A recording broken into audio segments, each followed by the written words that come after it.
할렐루야, 할렐루야. 주님의 이름으로 인사하고 주님의 이름으로 축복합니다. 여러분 잘 오셨습니다. 잘 오셨습니다. 오늘도 함께 예배드리는 여러분에게 하나님의 크신 은총이 있기를 바랍니다. 오늘 여러분 사순절 네 번째 시리즈로 죄의 문제를 가지고 교회에 나왔는가 라는 제목으로 하나님 말씀 은혜 나누도록 하겠습니다. 우리 젊은 사람들은 잘 모를지도 모르겠습니다만 우리 어르신들은 익숙한 단어가 될지 모르겠습니다. 우리 어르신들 담치기라고 아십니까? 담치기. 옛날 돈 없던 시절 우리 어르신들이 동네마다 동시상영관이 있었거든요. 싼 값에 두 개의 영화를 한꺼번에 보여주는 그런 극장들이 있었는데 영화관에 표를 끊지 않고 몰래 들어가는 걸 담치기라고도 합니다. 때로는 야구 경기장에 표를 사지 않고 담을 넘어서 들어가는 것을 담치기라고 합니다. 때로는 학교에 지각을 해서 선도부 선생님이 엉덩이 때리는 것을 두려워해서 뒤에 개구멍으로 들어가거나 뒷담을 넘어서는 것을 담치기라고 합니다. 이 모두가 정식 루트가 아닌 임시고 또 편법으로 들어가는 거지요. 들어가긴 들어갔지만 떳떳하지 못하고 때로는 자랑스럽지 못한 잘못된 길로 가는 것을 담치기라고 얘기를 합니다. 십자가라는 책을 쓰신 분이 있습니다. 한국의 대표적인 기독교 서적 출판사인 주장의 편집장을 오랫동안 맡았던 목사님이었어요. 이 김은국 목사님이 십자가라는 그런 책을 썼는데 한 가지 독자에게 질문을 하면서 그 책을 시작을 합니다. 그 질문은 이런 겁니다. 당신은 예수 믿을 때 죄의 문을 통과했는가? 라는 것입니다. 당신은 예수 믿을 때 죄의 문을 통과했는가? 이 말은 교회를 다니는 당신은 죄를 씻음을 받았는가? 거기에 대한 질문이죠. 죄의 문제로 죄에 물든 우리 인생을 눈보다 시게 그리고 양털보다 시게 만드신 복음을 지났는가? 라는 질문입니다. 죄의 문을 통과하는 것이 정문입니다. 그 외의 문은 다 모두 담치기다. 오늘 이분이 이렇게 얘기를 하는데 좀 내용이 세지요. 그렇다면 정말로 죄의 문제를 해결하지 못하고 신앙생활하는 것은 정말로 담치기처럼 정상적인 것이 아닌가? 그분은 이렇게 고린도전서 15장 1절 4절 말씀을 전하면서 이것이 성경적인 믿음이라고 제시를 하고 있습니다. 형제들아, 내가 너희에게 전한 복음을 너희에게 알게 하노니 이는 너희가 받은 것이요 그 가운데 선 것이라. 너희가 만일 내가 전한 그 말씀을 지키고 헛되어 믿지 않았으면 그로 말미암아 구원을 받을 것인데 내가 받은 것을 너희에게 전한 바로 그 복음의 내용이 뭐냐? 이는 성경대로 그리스도께서 우리 죄를 위해서 죽으시고 장사 지낸 바 되셨다가 성경대로 사흘 만에 다시 살아나사 이게 너희에게 전한 복음이고 이 안에 거하여야 된다라는 이 말씀을 근거로 이렇게 얘기를 하고 있습니다. 사실 맞는 말씀이라고 생각해요. 왜냐? 성경은 처음부터 끝까지 죄의 문제를 다루고 있습니다. 그리고 성경의 마지막에는 예수님께서 이 땅에 오셔서 죄의 문제를 어떻게 해결하시는지를 우리에게 보여주고 있는 하나님의 말씀입니다. 시편이나 잠언이나 이런 말씀 보면 시도 있고 우리에게 인생에 필요한 좋은 경구들이 많이 있지만 결국에 전체적인 내용을 하나로 짜 넣는다면 거기에는 인간이 지은 죄 그리고 그 죄를 어떻게 해결하느냐가 성경의 가장 중요한 내용입니다. 세상에 어느 경전에도 없는 죄의 문제의 해결이 성경 안에는 담겨져 있는 것입니다. 그러므로 여러분, 기독교에 입문하려는 사람은 기독교의 정문인 죄의 문을 통과해야 들어와야 된다는 것입니다. 보통 크리스천 스쿨, 미션 스쿨에서 사람들이 기독교 개요를 배웁니다. 성경은 뭐고, 신앙생활은 뭐고, 기독교는 언제 만들어졌고, 예배는 무엇이고 다 배워요. 그런데 그렇게 배운 사람들이 신앙인이 될 수 없는 이유는 뭔지 아세요? 죄에 대한 아픔과 죄에 대한 처절함과 죄의 용서함에 대한 갈급함이 없어요. 그래서 미션 스쿨을 나와서 기독교 개론을 배우면 교회의 내용은 알 수 있지 몰라도 그 맛은 느끼지 못할 경우도 있다는 것입니다. 그것을 지금 오늘 이분이 현대 교인들에게 물어보고 있는 겁니다. 당신은 교회는 알고 예배는 드려봤고 교회 생활은 해보았는데 진짜 거기 중요한 죄의 문제에 대해서는 고민해봤냐 이겁니다. 죄의 고민 없이, 죄의 해결 없이 신앙생활하는 것은 그냥 신앙을 겉으로만 하는 것이다 라는 거예요. 그래서 이렇게 질문하는 겁니다. 당신은 예수님 믿을 때 바로 죄의 문을 통과했는가? 그 외에는 다 담치기다라. 자신의 죄에 대한 고민 한 번도 없이 신앙생활을 하였다면, 교회를 다니는데 아내 때문에, 엄마 때문에, 집안 전통 때문에, 돌아가신 아버지 때문에, 유언 때문에, 아니면 회사 사장님 때문에 교회를 다닌다면 죽음의 심판과 저주와 지옥에 갈 수밖에 없는 우리를 씻어주시고 용서하신 십자가의 은총을 경험하지 못하고 교회를 다니는 것입니다.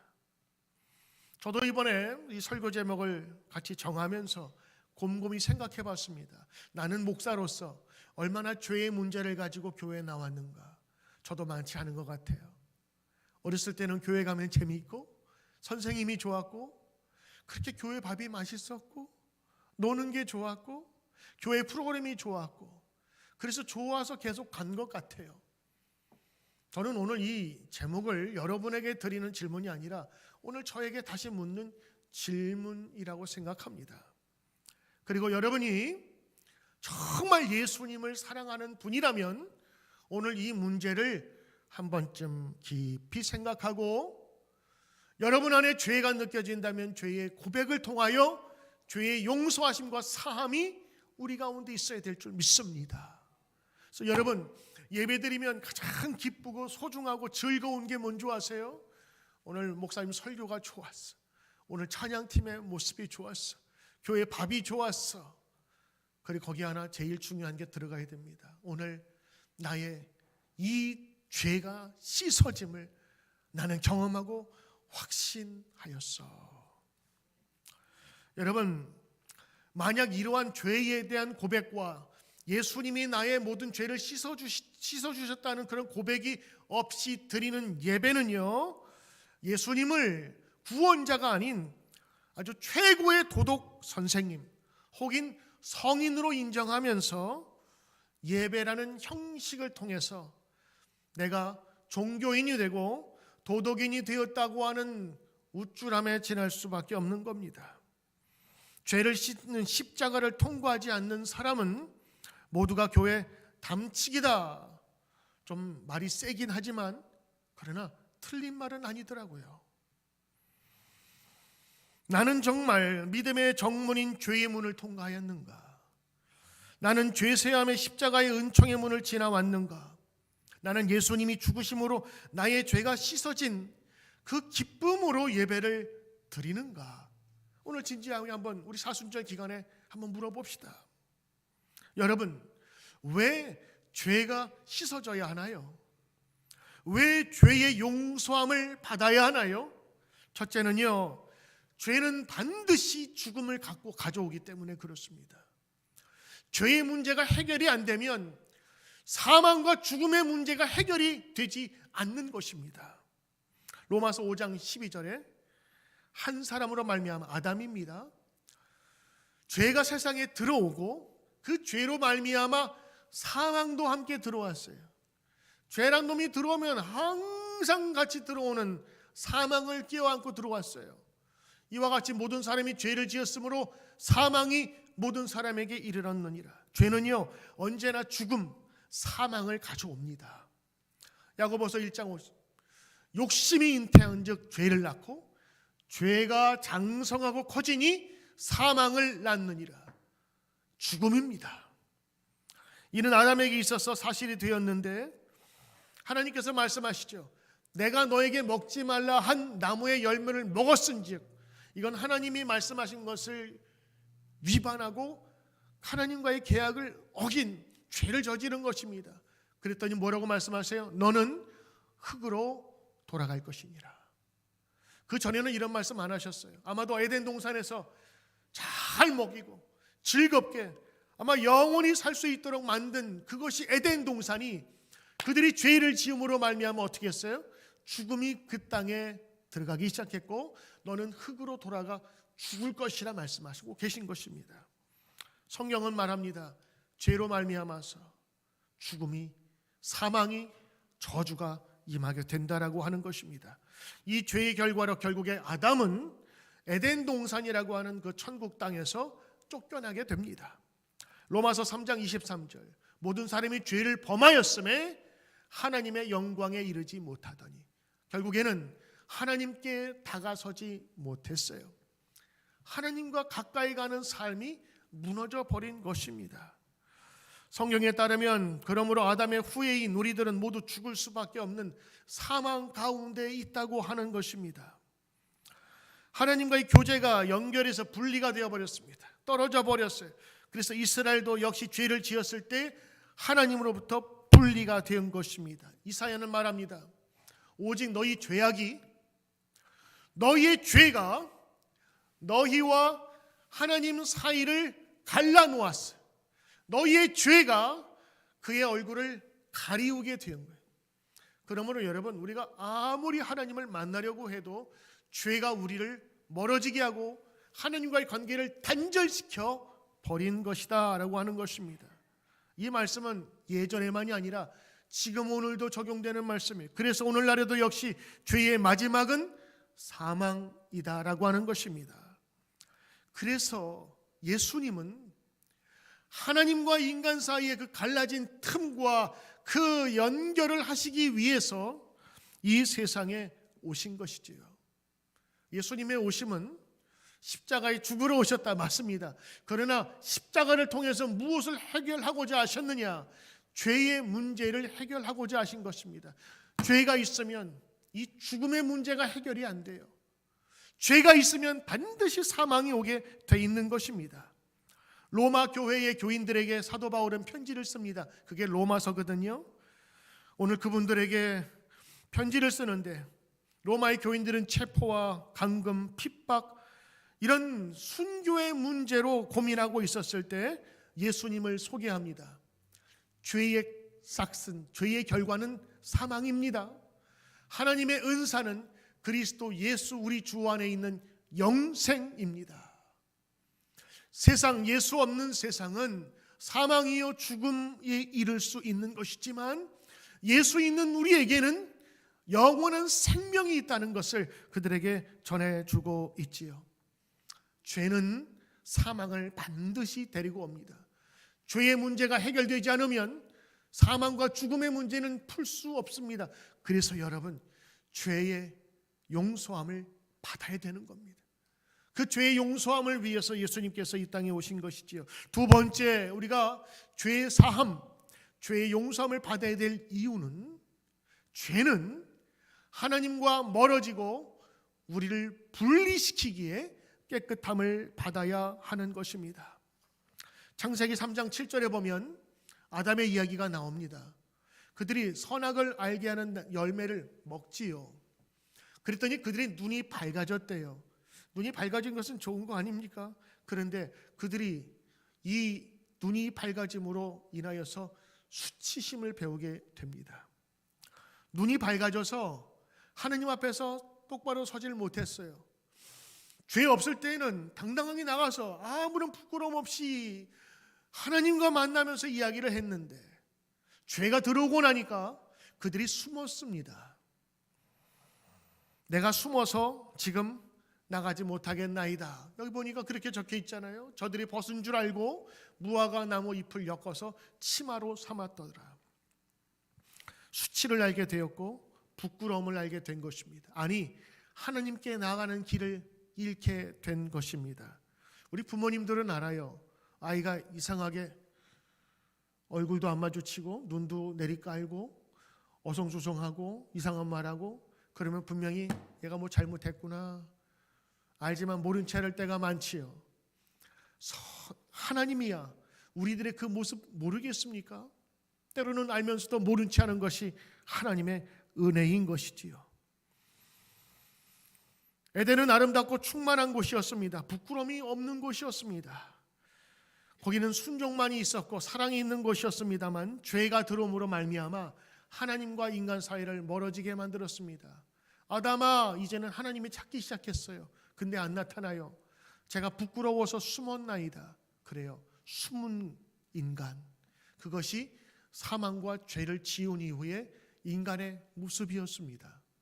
로마서 1장에서도 말합니다. 하나님의 영광이 나타났으나 사람들이 어두움 속에 거하더라. 여러분, 죄가 들어오면 그래서 하나님과 멀어질 수밖에 없는 것입니다. 죄는요, 우리 영혼을 다 불살라 버립니다. 아까 말씀드린 이사야서 59장, 죄악이 너희와 너희 하나님 사이를 갈라 놓았고 그의 얼굴을 가리웠다라고 하는 것입니다. 죄가 있으면 하나님을 만날 수 없는 것입니다. 하나님의 능력이 통하지 않는 것. 그래서 죄의 용서함을 받아야 하는 것입니다. 세 번째, 왜 우리가 용서함을 받아야 되느냐? 죄는요, 점점 더 큰 죄를 짓게 하여 심판에 이르게 하기 때문입니다. 죄는요, 처음부터 큰 죄를 저지르는 사람 별로 없습니다. 작은 데서부터 시작합니다.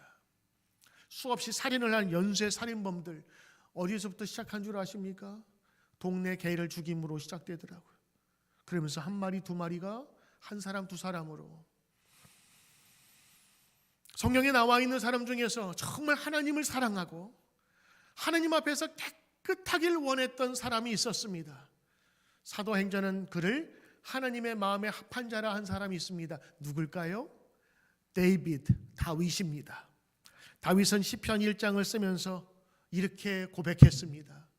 복 있는 사람은 악인의 꾀를 쫓지 아니하고 꽤 생각조차도 안 하고 악인의 길에 서지 아니하고 거기 다니는데 내가 조심해서 다니지도 않고 오만한 자리에는 앉지도 아니하고 오직 하나님의 말씀만 묵상하는 자입니다. 이렇게 고백했던 자예요. 그가 하프를 타면서 찬양할 때마다 사울에게 있었던 악귀가 쫓아날 정도로 그는 영혼이 맑은 사람이었고 하나님을 사랑하는 그런 아들이었습니다. 근데 여러분 어때요? 다윗을 보면 그의 죄가 점진적으로 발전하는 것을 볼 수 있어요. 우리의 죄는요, 연못에 풍덩하고 뛰어드는 그런 개구리처럼 저지르는 것이 아니라 한 발짝 한 발짝씩 발을 디뎌놓는 암소와 같습니다. 그리고는 나중에 빠져 죽는지도 모르면서 그 깊은 곳에 들어가게 되지요. 이것을 죄의 점진성이라고 이야기를 합니다. 나는 싫은데 점점 빨려 들어가게 돼 있는 것이에요. 그게 죄의 속성입니다. 때로는 그 죄를 저지르면서 즐기는 경우도 있지요. 그래서 데살로니가 전서에 보면 뭐라고 나와 있냐면 악은 그 모양이라도 버리라라고 얘기하고 있어요. 악의 조그마한 폼이라 할지라도 없애버리라라고 하는 겁니다. 왜? 그 작은 죄가 점점 커지기 때문에 그런 거예요. 지난 주간에 우리 친구 목사님을 같이 만나면서 여러분 잘 아시는 밀레니엄 티에터 랭캐스터에 있는 성극을 볼 기회가 있었습니다. 지금은 여러분 데이비드라고 하는 그 성극을 하는데 뭐 거기는 코로나가 있건 없건 간에 뭐 항상 한 2,500석, 3,000석이 되는 거기가 꽉 차더라고요. 해마다 에스더 또 모세 이렇게 주제를 바꿔가면서 뮤지컬을 하는데 그 규모가 어마어마해서 많은 사람들이 세계에서 찾아오는 그런 뮤지컬입니다. 이번엔 다윗이라고 해서 제가 기대가 좀 많았어요. 여태까지 한 번도 안 했고, 과연 다윗이 나타났을 때 어떠한 그 장면들을 거기다 집어넣었을까? 저는 제일 기대가 되는 것이 이 물맷돌로 이 골리앗을 물리치는 장면을, 영화로는 가능하잖아요. 막 클로즈업도 하고 헐크가 나타난 것처럼 막 하면서 이런 효과를 쓸 텐데, 뮤지컬에서는 어떻게 그걸 표현할까? 그게 궁금했어요. 근데 역시 기대를 저버리지 않는 그런 그 장면이 나오면서, 야, 정말로 그 작은 다윗이 큰 골리앗을 물리쳤구나 하는 그 장면을 이렇게 연출을 하더라고요. 전반부 후반부로 한 2시간 반 하는데 거기에 어떤 장면, 어떤 데이비드의 모습을 담았을까? 하나님께 찬양하는 데이비드의 모습, 또 왕이 되는 모습들, 그리고 수많은 사람 앞에서 같이 존경받는 모습, 사울에게 쫓김을 당하는 모습, 이런 여러 가지를 담겨 있을 것이다. 근데 그 중에서 참 감격적인 게 뭔 줄 아세요? 그곳에서도 죄와 은혜의 문제를 다루더라고요. 다윗이 전쟁으로 지쳐 있었어요. 거기에 뮤지컬에 보면 전쟁 계속해서 이쪽에서 전쟁하고, 그러면서 그 뒤에 나와 있는 그 땅들이 점점 넓어지는 거예요. 점점 그 점령하고 있던 땅들이 점점 커져서 다윗의 영향력이 커지는 거예요. 근데 커지면 커질수록 다윗은 너무 힘들고 지쳐 있었어요. 왕관이 올라가고 전쟁의 승리의 깃발이 올라갈수록 다윗은 점점 처지는 모습으로 나와 있는데, 바로 그때 성경을 보았던 그 극작가는 다윗이 가장 피곤할 때 유혹에 넘어갔다는 것을 거기에 보여주고 있더라고요. 집에 있는데 이웃집의 아내가 목욕을 하고 있는 것을 보고 그 여인을 불러 누군지도 알면서, 자기 충신 우리아의 아내인 밧사베인 것을 알면서도 정을 통하고 죄를 짓지요. 여러분, 사실 우리가 이 성경을 바라보면서 죄라고 하지만 이 지구상에 있었던 수많은 왕들의 모습들을 보면 그게 죄입니까? 죄죠, 죄긴. 근데 우리가 알고 있는 왕들은요, 치유의 법관입니다. 뭐든지 할 수 있는 분들이에요. 우리가 가장 존경하는 왕들도 보면 거기에 궁궐 안에 여성들을 두지요. 그 여성들을 누구나 건들지 못하게 환관을 두잖아요. 여기에 있는 여자들은 다 내 여자다, 그거 선포하는 거예요. 아니 근데 뭐 다른 것도 아니고 그렇게 위대한 왕이 그런 일 저질렀다고 해서 넘어갈 수 있는 문제 아닌가, 이렇게 얘기하는 분도 계세요. 근데 다윗은 그 문제를 가지고 고민하면서 괴로워했어요. 왜? 하나님을 제대로 볼 수 없었기 때문에. 다윗에게는 가장 중요하고 소중한 것이 주의 전에 거하는 것, 주의 문에 성지기가 될 정도로, 문지기가 될 정도로 나는 좋습니다 하는, 하나님과 늘 교감하는, 범죄하기 전에 아담이었어요. 근데 범죄하고 나니 그의 모든 생활이 다 망가져 버렸습니다. 죄를 지었다고 하는 것뿐만 아니라 죄가 하나님과의 관계를 다 끊어 버렸음에 그는 통곡을 하면서 자기의 그 베개가 펑펑 젖을 정도로 눈물을 흘리며 회개하고 안타까워했던 거예요. 근데 그 장면에서 두 가지를 오버랩 시키더라고요.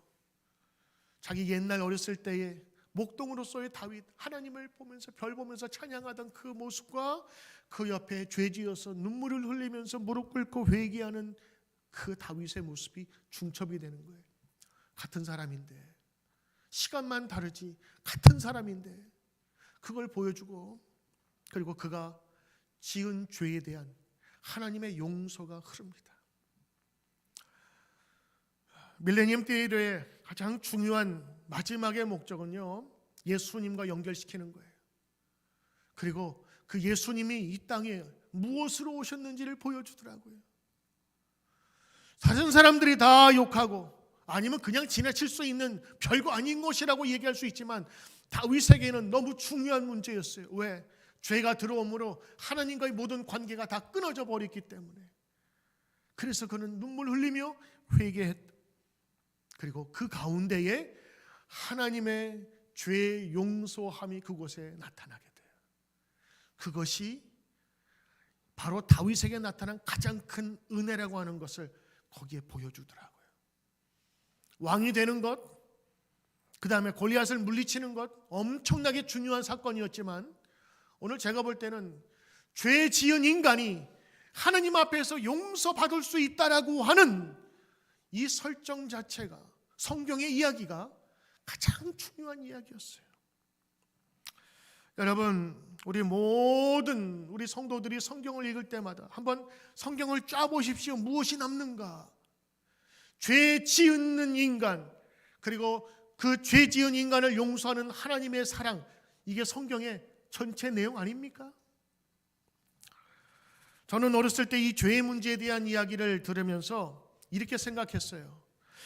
왜 나더러 죄인이라고 그러지? 저 어렸을 때니까, 초등학교 때니까 나는 뭐 크게 잘못한 것도 없는데 내가 교도소를 갔나, 친구들 삥을 뜯었나, 사람을 죽였나, 이해되지가 않았어요.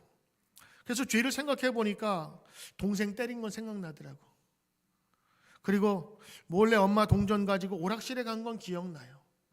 근데 그렇게 큰 죄는 아니잖아요.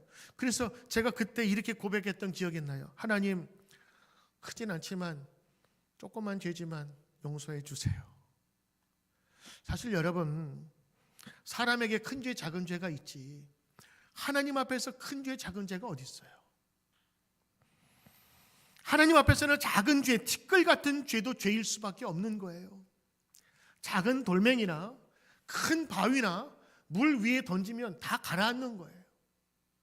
우리는 깨끗하다고 하지만 반도체를 만드는 회사에 들어가는 사람들은요, 방호복 같은 걸 입어요.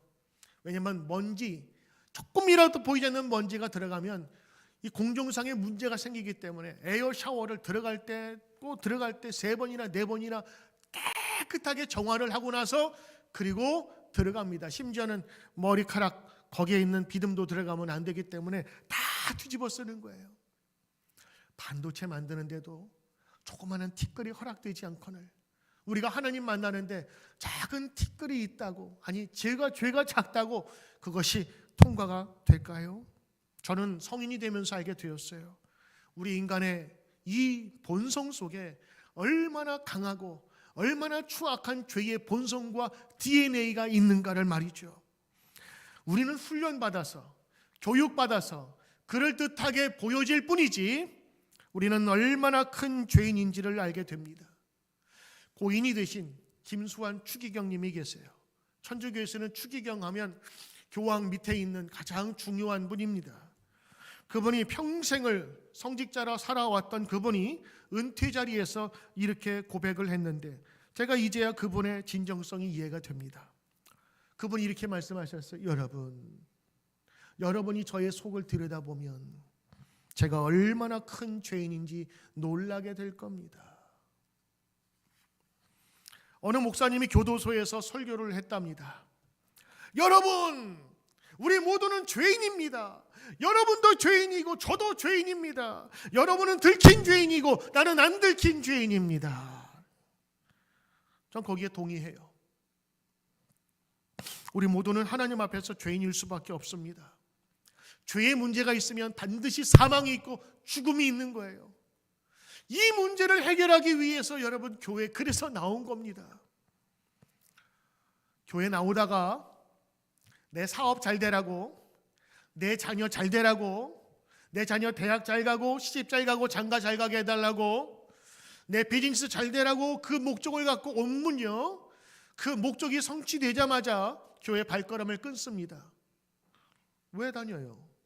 다 이루었는데. 그러나 교회를 믿음으로 다니는 사람들의 목적은 내 속에 있는 이 흉악한 죄로 말미암아 나에게 따라오는 죽음과 사망의 저주의 문제를 예수님 해결하셨기 때문에 나오는 것입니다. 우리가 십자가 그러면 하나님의 용서와 하나님의 은총을 이야기를 하지요. 그러나 십자가의 더 중요한 의미는 뭔지 아십니까? 하나님의 정의예요. 하나님의 공공적인 의라고요. 왠 줄 아세요? 죄는 반드시 심판받게 돼 있습니다. 죄의 마지막은 사망이요 죽음이요 형벌입니다. 죽을 인간이 죄를 저지르면 반드시 심판대 앞에 서야 돼요. 그런데 심판대 앞에 서게 되면 살아남을 자가 없어서 십자가를 지게 하신 겁니다. 그러므로 십자가 그러면 사랑과 은혜의 상징이기도 하지만 하나님의 정의의 상징이기도 한 것입니다. 누군가는 죽어야 하는데 마지막 판결을 주님께서 지셨기에 내가 살 수 있다고 하는 것이지요. 그래서 히브리서 9장 22절 보면 피 흘림이 없은즉 사함이 없느니라. 생명의 받침이 없이는 사함, 용서함이 없다고 하는 것입니다. 그래서 히브리서 10장 10절에는 뭐라고 말씀하시느냐? 이 뜻을 따라 예수 그리스도의 몸을 단번에 들이심으로 말미암아 우리가 거룩함을 얻게 되었다라고 하는 것입니다. 죄인이 거룩함의 반열에 들어가게 된 것이지요. 그렇습니다, 여러분.